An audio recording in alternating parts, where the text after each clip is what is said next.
नमस्कार, दोपहर समाचार में आपका स्वागत है।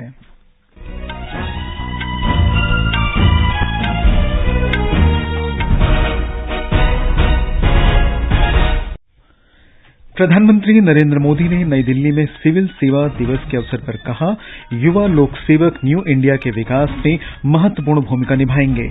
लोक प्रशासन में उत्कृष्टता के लिए प्रधानमंत्री पुरस्कार भी प्रदान किए। जम्मू कश्मीर के पुंछ में आतंकवादी हमले के बाद बड़े पैमाने पर तलाश अभियान शुरू। विदेश मंत्री डॉक्टर सुब्रमण्यम जयशंकर का लैटिन अमेरिका और कैरेबियाई देशों की 9 दिवसीय यात्रा शुरू। समूचे पूर्वी भारत में कल से लू की स्थिति में कमी आने की उम्मीद। सूडान की रैपिड सपोर्ट फोर्सेज ने ईद उल फितर के अवसर पर 72 घंटे के लिए संघर्ष विराम की घोषणा की। और तीरंदाजी में तुर्की के अंतालिया में भारत की पुरुष रिकर्व टीम विश्व कप के फाइनल में पहुंची। दोपहर समाचार के साथ मैं निखिल कुमार। नई दिल्ली में आज लोक सेवकों को संबोधित करते हुए प्रधानमंत्री नरेंद्र मोदी ने केंद्र और राज्य सरकारों के सरकारी कर्मचारियों से कोई भी फैसला लेते समय केवल देश हित को ध्यान में रखने का आह्वान किया। सुशासन को कुंजी बताते हुए श्री मोदी ने कहा कि किसी अधिकारी की निपुणता को उसकी व्यक्तिगत उपलब्धियों के आधार पर नहीं, बल्कि उनके कार्य के माध्यम से लोगों के जीवन में आए बदलाव से ही आंका जा सकता है। उन्होंने कहा कि युवा प्रशासनिक अधिकारी अमृतकाल के दौरान न्यू इंडिया के विकास में अत्यंत महत्वपूर्ण भूमिका निभाएंगे। आजादी के अमृतकाल में देश के स्वाधीनता सेनानियों के सपनों को पूरा करने का दायित्व हम सभी पर है। हमारे पास समय कम है, लेकिन सामर्थ्य भरपूर है। पिछले 9 वर्षों में भारत अगर विश्व पटल पर एक विशिष्ट भूमिका में आया है, तो इसमें आप सबका सहयोग महत्वपूर्ण रहा है। अगर देश के गरीब से गरीब को भी सुशासन का विश्वास मिला है, तो इसमें भी आपकी मेहनत ने रंग लाया है। प्रधानमंत्री ने कहा कि डिजिटल भुगतान में भारत पहले स्थान पर है और यहां पूरे विश्व के सबसे सस्ते मोबाइल डेटा उपलब्ध कराने वालों में से एक है। कोरोना के महासंकट के बावजूद आज भारत दुनिया की 5वीं सबसे बड़ी अर्थव्यवस्था है। आज भारत फिनटेक वर्ल्ड में छाया हुआ है। डिजिटल पेमेंट के मामले में भारत नंबर 1 है। आज भारत दुनिया के उन देशों में है जहां मोबाइल डेटा सबसे सस्ता है।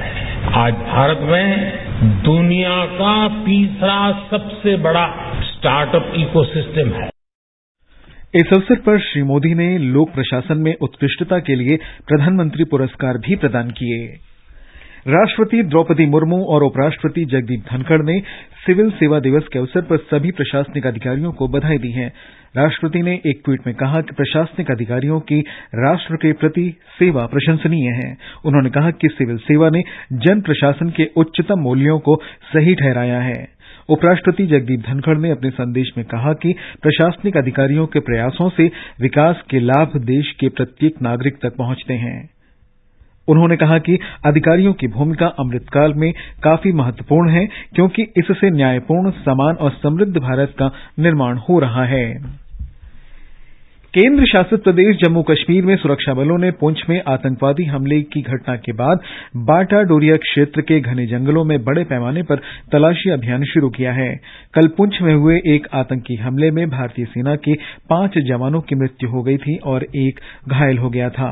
आधिकारिक सूत्रों के अनुसार पूरे इलाके की घेराबंदी कर दी गई है और इस क्षेत्र में छिपे आतंकवादियों की तलाश के लिए खोजी कुत्तों और ड्रोन का इस्तेमाल किया जा रहा है। अधिकारियों ने बताया कि नियंत्रण रेखा पर कड़ी चौकसी के बीच राजौरी और पुंछ के सीमावर्ती जिलों में हाई अलर्ट जारी किया गया है। रक्षा मंत्री राजनाथ सिंह, उपराज्यपाल मनोज सिन्हा और कई अन्य नेताओं ने इस कायरतापूर्ण हमले की निंदा की है। ये समाचार हमारी वेबसाइट newsonair.com/hindi और हमारे mobile app news on AIR पर भी उपलब्ध हैं।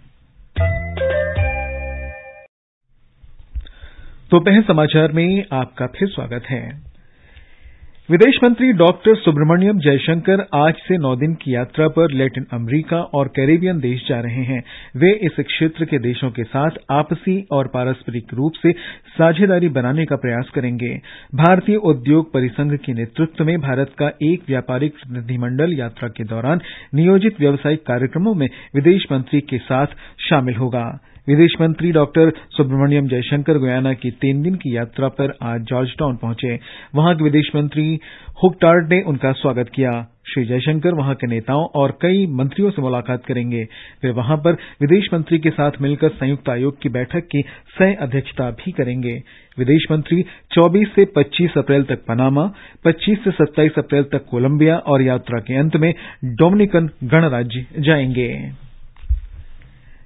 कर्नाटक विधानसभा के लिए नामांकन भरने का कार्य कल संपन्न हो गया। चुनाव अधिकारी आज नामांकन पत्रों की जांच कर रहे हैं। 24 अप्रैल तक नाम वापस लिए जा सकते हैं। विभिन्न राजनीतिक दलों और उम्मीदवारों ने 224 निर्वाचन क्षेत्रों में मतदाताओं का समर्थन हासिल करने के लिए प्रचार अभियान तेज कर दिया है। कई दिग्गज नेता चुनावी अखाड़े में देखे जा सकते हैं। मुख्यमंत्री बसवराज बोम्मई शीगांव से चौथी बार चुनाव लड़ेंगे। पूर्व मुख्यमंत्री सिद्धरामैया अपने पारंपरिक मतक्षेत्र वरुणा से लड़ेंगे, जिनके खिलाफ बीजेपी के वरिष्ठ नेता वी सोमण्णा ने मोर्चा खोला हुआ है। 7 बार के विधानसभा सदस्य और कांग्रेस राज्य अध्यक्ष डीके शिव कुमार फिर से कनकपुरा से लड़ेंगे और उनके खिलाफ बीजेपी के वरिष्ठ नेता आर अशोका लड़ेंगे। जेडीएस के एचडी कुमारस्वामी अपने पुराने प्रतिद्वंदी बीजेपी के सीपी योगेश्वर से चुनाव लड़ेंगे। हुब्बಳ್ಳಿ धारवाड़ सेंट्रल से जगदीश शेट्टर और अथनी से लक्ष्मण सवदी बीजेपी छोड़कर कांग्रेस से चुनाव लड़ेंगे। सुधींद्र, आकाशवाणी समाचार, बेंगलुरु। निर्वाचन आयोग को 3,632 उम्मीदवारों से कुल 5,102 नामांकन प्राप्त हुए हैं। इनमें से 3,327 पुरुष और 304 महिला उम्मीदवार चुनाव मैदान में हैं। भारतीय जनता पार्टी की राजौरी जिला शाखा ने जम्मू कश्मीर के पुंछ में कल सेना के जवानों पर किए गए आतंकी हमले के खिलाफ जवाहर नगर राजौरी में आज विरोध प्रदर्शन किया। पार्टी कार्यकर्ताओं ने पाकिस्तान में प्रशिक्षित आतंकवादियों के कायराना आतंकी हमले की निंदा की। प्रदर्शनकारियों ने पाकिस्तान के खिलाफ कड़ी कार्रवाई किए जाने की भी मांग की। भारतीय प्रौद्योगिकी संस्थान आईआईटी बॉम्बे इस वर्ष पहली बार दीक्षांत समारोह के नए स्वरूप शुभारंभ समारोह की शुरुआत कर रहा है। ये समारोह मंगलवार को 2 मई 2023 को होगा। हमारे संवाददाता की ये रिपोर्ट। आईआईटी मुंबई का दीक्षांत समारोह आमतौर पर प्रतिवर्ष अगस्त में आयोजित किया जाता है। पिछले समय में कई विद्यार्थी दीक्षांत समारोह में भाग नहीं ले सके क्योंकि वे उच्च शिक्षा या रोजगार के अवसरों के लिए अगस्त महीने तक आईआईटी से चले जाते थे। इसी समस्या को दूर करने के लिए आईआईटी मुंबई के सीनेट ने दीक्षांत समारंभ की जगह शुभारंभ समारोह आयोजित करने की मंजूरी दी है। सत्रांत परीक्षा समाप्त होने के तुरंत बाद यह समारोह आयोजित किए जाने के कारण सभी विद्यार्थी आईआईटी कैंपस में ही रहेंगे और समारोह में सम्मिलित हो पाएंगे। आईआईटी मुंबई ने कहा है कि जुलाई 2023 तक जिनका पाठ्यक्रम पूरा हो रहा है या हो चुका है, वे सब विद्यार्थी इस समारोह में भाग ले सकेंगे। आकाशवाणी समाचार के लिए मुंबई से जीवन भावसार। राष्ट्रव्यापी कोविड टीकाकरण अभियान के अंतर्गत अब तक कुल 220 करोड़ 66 लाख से अधिक टीके लगाए जा चुके हैं। पिछले 24 घंटे में कुल 3,647 खुराक दी गई है। भारत में कोविड मरीजों की कुल संख्या 66,170 है। स्वस्थ होने की दर 98.67% है। पिछले 24 घंटे में 10,780 लोग ठीक हुए हैं। उत्तर भारत में कल शाम हल्की बारिश से लोगों को लू से राहत मिली और दिल्ली, उत्तर प्रदेश समेत कई राज्यों में तापमान में गिरावट आई। भारतीय मौसम विभाग ने बताया है कि दिल्ली और उत्तर प्रदेश के कई हिस्सों में तापमान में कल कुछ गिरावट दर्ज की गई, जिससे पिछले कुछ दिनों से लू के कारण झुलसती गर्मी से लोगों को राहत मिली। हिमाचल प्रदेश के कई भागों में ओले गिरने के साथ साथ रुक रुक कर वर्षा हुई। उत्तर भारत के कई भागों में गर्म मौसम की स्थिति से राहत मिली है। देश के अन्य भागों में भी लू की स्थिति बनी रही। मौसम विभाग के अनुसार पूर्वी भारत में लू की स्थिति में कल से कमी आने की उम्मीद है। इस बीच झारखंड सरकार ने 19 से 25 अप्रैल के बीच स्कूल के समय में परिवर्तन किया है। इसी तरह महाराष्ट्र सरकार ने लू की स्थिति के कारण शुक्रवार से प्राथमिक, माध्यमिक और राज्य स्कूल बोर्ड के उच्चतर माध्यमिक विद्यालयों में कल से जल्दी अवकाश की घोषणा की है। ये समाचार आकाशवाणी से प्रसारित किए जा रहे हैं। ताजा समाचार जानने के लिए आप हमारे Twitter handle @AIR News Hindi को फॉलो कर सकते हैं। ये आकाशवाणी है। सूडान के अर्धसैनिक समूह रैपिड सपोर्ट फोर्सेस ने 72 घंटे के संघर्ष विराम की घोषणा की है। ये घोषणा करीब एक सप्ताह के भीषण संघर्ष के बाद हुई है। इस संघर्ष में 350 लोग मारे गए और हजारों लोग देश छोड़कर चले गए। ये संघर्ष विराम आज सुबह स्थानीय समय के अनुसार 6 बजे ईद उल फितर के अवकाश पर शुरू हुआ। हालांकि विरोधी सूडान सैन्य बल SAF ने संघर्ष विराम को लेकर कोई टिप्पणी नहीं की। पिछले सप्ताह के अंत में जनरल अब्दुल फतेह अल बुरहान के नेतृत्व में SAF और जनरल मोहम्मद हमदान दागालो के नेतृत्व में रैपिड सपोर्ट फोर्सेस के बीच हिंसक सत्ता संघर्ष शुरू हुआ था। विदेश मंत्री डॉक्टर सुब्रमण्यम जयशंकर ने कल न्यूयॉर्क में संयुक्त राष्ट्र महासचिव के साथ सूडान की बिगड़ती स्थिति पर चर्चा की और ये अपील की कि युद्धरत गुट ईद के अवसर पर 3 दिन का संघर्ष विराम करें और नागरिकों को सुरक्षित पहुंचने दें। प्रधानमंत्री नरेंद्र मोदी सूडान संघर्ष पर एक उच्च स्तरीय बैठक की अध्यक्षता करेंगे। सूत्रों के अनुसार बैठक में सूडान में भारतीयों से संबंधित स्थिति की समीक्षा की जाएगी। सूचना और प्रसारण तथा युवा कार्य और खेल मंत्री अनुराग सिंह ठाकुर ने कहा है कि देश में खेलों को बढ़ावा देने के लिए सरकार सभी कदम उठा रही है। सरकार खिलाड़ियों को हर तरह की सुविधाएं उपलब्ध करा रही है, जिसके परिणाम स्वरूप हमारे खिलाड़ी विभिन्न अंतर्राष्ट्रीय प्रतियोगिताओं में पदक जीत रहे हैं। श्री ठाकुर उत्तर प्रदेश के गौतम बुद्ध नगर जिले में सांसद खेल प्रतियोगिता के उद्घाटन समारोह के अवसर पर बोल रहे थे। इस अवसर पर उन्होंने कहा कि पिछली सरकारों ने खेल के क्षेत्र को पूरी तरह से अनदेखा किया, लेकिन वर्तमान मोदी सरकार ने खेलों के लिए बजट के आवंटन में बढ़ोतरी की है। तीरंदाजी में कल तुर्की के अंतालिया में अतानुदास बी धीरज और तरुणदीप रॉय भारतीय पुरुष रिकर्व टीम तीरंदाजी विश्व कप 2023 के फाइनल में पहुंच गए हैं। स्वर्ण पदक के लिए रविवार को भारतीय टीम का मुकाबला चीन से होगा। भारत ने 13 साल पहले पुरुषों की रिकर्व टीम स्पर्धा में तीरंदाजी विश्व कप में स्वर्ण पदक जीता था। प्रतियोगिता में कांस्य पदक के लिए नीदरलैंड्स का सामना स्लोवेनिया से होगा। खेलो इंडिया विश्वविद्यालय खेल 25 मई से शुरू होंगे। उत्तर प्रदेश के 4 शहरों लखनऊ, वाराणसी, नोएडा और गोरखपुर में ये खेल आयोजित होंगे। 10 दिन तक चलने वाले ये खेल 3 जून को संपन्न होंगे। उद्घाटन समारोह लखनऊ में और समापन समारोह वाराणसी में होगा। IPL क्रिकेट प्रतियोगिता में आज चेन्नई में शाम 7:30 बजे चेन्नई सुपर किंग्स का सामना सनराइजर्स हैदराबाद से होगा। विंग कमांडर दीपिका मिश्रा वीरता पदक प्राप्त करने वाली पहली महिला वायुसेना अधिकारी बन गई हैं।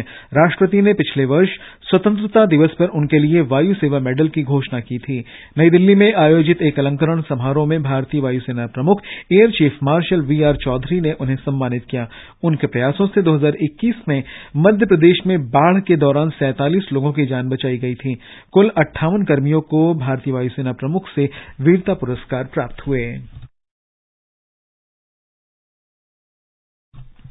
प्रधानमंत्री नरेंद्र मोदी ने संस्कृति मंत्रालय में अनूठे सांस्कृतिक समारोह कालांजलि की प्रशंसा की है, जिसके अंतर्गत दिल्ली में प्रत्येक सप्ताहांत को इंडिया गेट के सेंट्रल विस्टा में विभिन्न प्रकार के सांस्कृतिक कार्यक्रम आयोजित किए जाएंगे।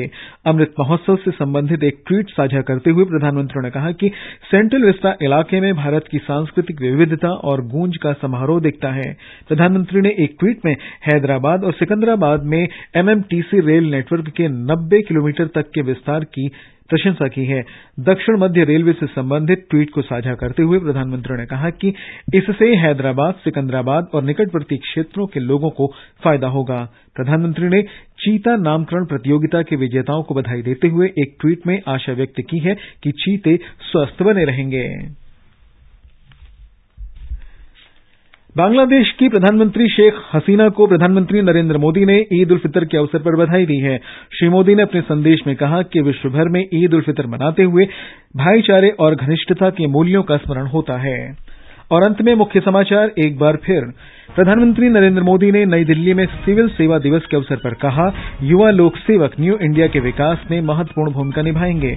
लोक प्रशासन में उत्कृष्टता के लिए प्रधानमंत्री पुरस्कार भी प्रदान किए। जम्मू कश्मीर के पुंछ में आतंकी हमले के बाद बड़े पैमाने पर तलाशी अभियान शुरू। विदेश मंत्री डॉक्टर सुब्रमण्यम जयशंकर का लैटिन अमेरिका और कैरेबियन देशों की 9 दिवसीय यात्रा शुरू। समूचे पूर्वी भारत में कल से लू की स्थिति में कमी आने की उम्मीद। सूडान की रैपिड सपोर्ट फोर्सेस ने ईद उल फितर के अवसर पर 72 घंटे के संघर्ष विराम की घोषणा की। और तीरंदाजी में तुर्की के अंतालिया में भारतीय पुरुष रिकर्व टीम विश्व कप के फाइनल में पहुंची। इसके साथ ही दोपहर समाचार का ये अंक समाप्त हुआ। नमस्कार।